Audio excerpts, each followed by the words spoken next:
Africa Content TV.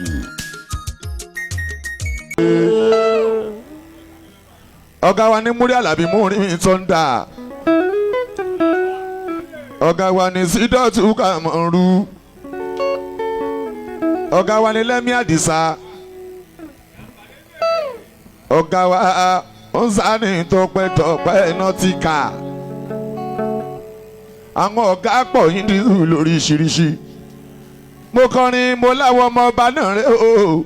Ẹ̀yin ọ̀gá mi àwọn ọmọ ọba náà rè tán mọ̀ pé àdáńtọ́. Ẹnu kọ́ lọ́rọ̀ mi gbogbo Olufimo máa ló mọ̀.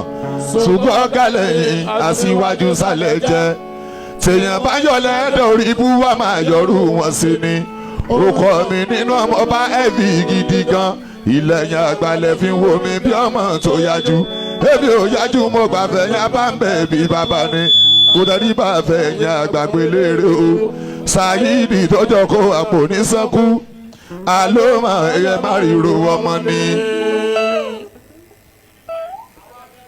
Ọmọ lọ́ba lọ́la níwájú àwọn múrimúri mi ń tó ń dà. Níwájú àwọn sáfẹ́jọ́. Ọmọ ní Idris níwájú àwọn tọ́pẹ́ náà tí kà á ń ayin. Ọmọ ní Idris níwájú àwọn olóòrùn.